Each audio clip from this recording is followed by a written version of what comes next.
మంత్రి కేటీఆర్ మీడియాతో మాట్లాడుతున్నారు, లైవ్ లో చూద్దాం.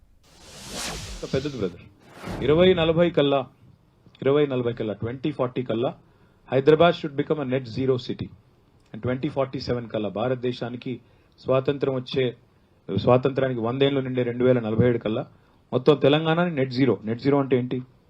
కార్బన్ ఎమిషన్స్ ని బ్యాలెన్స్ చేస్తూ నెట్ జీరో చేస్తూ చేయాలనేది మా అంబిషన్. కాబట్టి ఆ ప్రాసెస్ లో టీఎస్ఆర్టీసీ కావచ్చు, ఇతర ఎలక్ట్రిక్ వెహికల్స్ కావచ్చు, వీటన్నిటిని కూడా ప్రమోట్ చేస్తాము నెక్స్ట్ టర్మ్ లో. ఎందుకంటే ఈ టర్మ్ లో కరోనా కూడా వచ్చి పడింది, కొంత దానివల్ల కూడా మాకు ఆర్థికంగా ఇబ్బంది కలిగింది. సో డెఫినెట్ గా ఈ టర్మ్ లో దానికి కూడా ప్రయారిటీ ఇస్తాం. Sir, Kiran sir, Sakshi TV. No, I am not given chance. No, please. Last one, Majid. Yes, strict officer ఉన్నారు భయ్ నాకు తెలియదు. Majid. See, I am Majid, sir. See, there are two questions, sir. One is, since last 9.5 years, Chief Minister Saab is not accessible to common man. There is no Parjar Darbar in all the two tenures. One thing. Another thing is, BRS is a national party. Why you are not taking electioning in Rajasthan, Madhya Pradesh and Chhattisgarh? These are two questions. Thank you, sir. मैं दूसरा सवाल पहले लेता हूं sir. पहली बात यह है कि नेशनल पार्टी का मतलब पूरे 28 राज्यों में जाके अगली बार जब भी इलेक्शन आए जाके उसमें घुस के लड़ना नहीं है. हम आराम से जाएंगे. अब बीजेपी आप याद रखिएगा 19 कब था वो, वाजपेयी साहब और जंगारेड्डी दोनों ही थे. कब था वो? 84-85 में उनके 2 ही एमपीज थे. आज 303 है. हाँ क्या बोले? नहीं, अडवाणी नहीं थे, वाजपेयी थे शायद. जो भी थे दोनों थे, ठीक है, जो भी थे. तो 2 लोग थे, आज 303 है. तो उनको वो सफर तय करने में उनको 40 साल लगे. तो हम भी सब्र से काम करना चाहिए.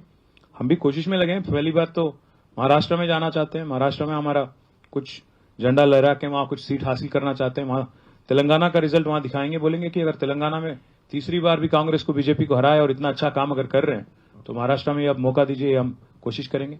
फिर बाद में एक के बाद एक तफसील में जाएंगे. दूसरी बात, प्रजा दरबार की आपने बात की. मैं सीधी बात आपसे एक ही पूछता हूं. आज तेलंगाना का इतना डिसेंट्रलाइजेशन हो गया, कुल मिला के आज देखेंगे अगर आप 12,769 ग्राम पंचायत हैं, 143 म्यूनिसिपैलिटीज हैं, 33 जिला है, 33 डिस्ट्रिक्ट्स हैं, और डिवीजन भी, रेवेन्यू डिवीजन भी काफी करीब 80 से ज्यादा हो गया, और साथ ही साथ मंडल भी काफी है, करीब 570 कुछ है. तो एडमिनिस्ट्रेशन में जैसा अभी मैंने बताया लाखों के तादाद में आज मुलाजिमात हैं, वहां पे एम्प्लॉइज हैं हर जगह. कॉमन मैन कब आएगा चीफ मिनिस्टर के पास? कब आने की जरूरत पड़ती है उनको?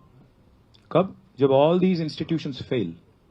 अगर मेरा प्रजावाणी में, कलेक्ट्रेट में या तहसील में काम नहीं हो रहा तब जाके यहां आना पड़ता ना. यहां पे अगर दिखावे के लिए, पब्लिसिटी स्टंट के लिए कुछ करना है तो हम भी तैयार है, करेंगे. आपको अगर मुतमईन करना है तो करेंगे. बट इंस्टीट्यूशनल कोलैप्स का भी वो एक सिम्टम है. आप देखिएगा, ये बोलने के लिए भी थोड़ा दम चाहिए. मैं बोल रहा हूं पूरी तरह से. आज तेलंगाना में ये माहौल है कि हर किसी का मसाइल, हर किसी का जो मसला है वहीं पे निपटाने की कोशिश कर रहे हैं हम लोग. किसी को आदिलाबाद से हैदराबाद आने की क्यों जरूरत पड़ना? किसी को कहीं आलमपुर से आने की क्यों जरूरत पड़ना? हर किसी का मसाइल वहीं हल हो, ये हमारा रवैया है. अगर नहीं तो सीएम साहब काम के जरिए पहुंचेंगे हर किसी के पास, अवाम के पास. ऐसा नहीं कि सीएम जो है 4 करोड़ अवाम को हर दिन मिलेंगे, ऐसा थोड़ी होता ना. अगर मिलेंगे भी प्रजा दरबार में, कितने लोगों को मिलेंगे? 200 लोग, 300 लोग. Ultimately the job of a chief minister is to create a vision, execute it, plan it, implement it. देखिए मिशन भागीरथ जैसी काम है. मिशन भागीरथ जैसी काम एक दिन में नहीं होती हो. उसके लिए डिटेल्ड प्लानिंग चाहिए होता है. उसके लिए एग्जीक्यूशन में भी थोड़ा इत्मीनान से करना पड़ता. ये सब की देखभाल करना पड़ता. आज पावर इंस्टॉल्ड कैपेसिटी इतना बड़ा कैसे बढ़ा? ऐसे ही छू मंत्र बोल तो बढ़ गया क्या? चीफ मिनिस्टर का काम, एमएलए का काम है लेजिस्लेशन ठीक से बनाओ, काम ठीक से करो, लोगों की देखभाल ठीक से करो, और उनको आपके हद तक आने की जरूरत नहीं पड़े ऐसा इंस्टीट्यूशनल मैकेनिज्म बनाओ. ये हमारी काम है. ये मैं मानता हूं कि 80% 90% तक हमने किया. अगर पब्लिसिटी के लिए करना है तो हम भी करेंगे आगे जाके. Women journalist. No, I am not allowing. You came last. Senior officer, strict officer ने जितने Amma, no. రామ్గారి Surekha Right side. You. రామ్గారి Surekha అయ్యా. Surekha from? Surekha from India TV. अच्छा, आपसे जानना चाहेंगे कि आप लोगों की तरफ से कहा गया, सरकार की तरफ से वादे जो नहीं दिए थे वो भी पूरे किए गए, लेकिन एक वादा जहां सारी विपक्षी पार्टियां उंगली उठाती है आज भी कि दलित को मुख्यमंत्री बनाएंगे, ये वादा अभी भी ऐसा ही रह गया। एक सवाल में आपने कहा कि यहाँ पर हम लोगों को जाति के आधार पर नहीं, लीडर कौन बन रहा है उसे नहीं देखना चाहिए, उस जाति के लिए क्या किया जा रहा है ये कह रहे हैं। This So, first कैसे question was answered. First question was answered. कोई बात नहीं, let me answer. तो Thank you, Sureka. I think మీరు కొద్దిగా ఆన్సర్ తగ్గిస్తే చాలా మంది 5-6 quick, I'll keep it swift. Problem, sir, is sometimes you can be misquoted, so you have to be speaking at length.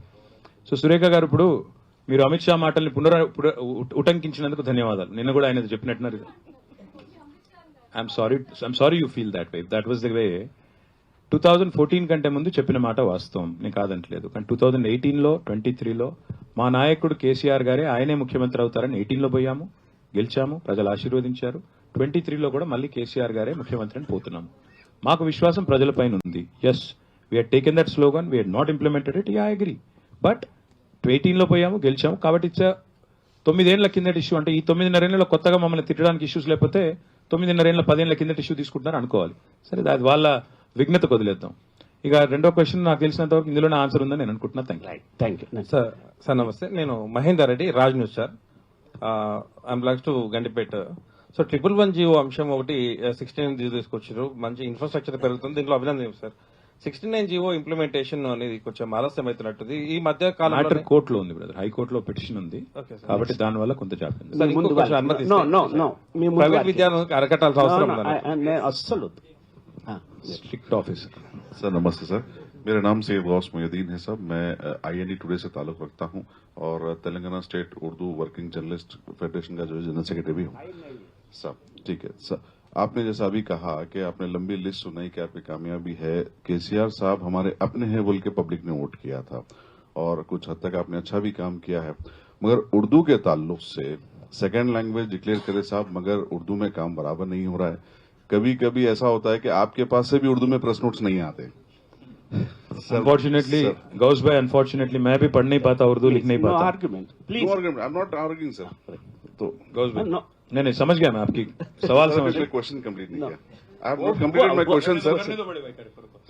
Time for there are several people, please. तो एक तो वो चीज था सर, और दूसरी चीज नो दूसरा, please there are people. Okay sir, ठीक है, right of state I am asking sir, please sir.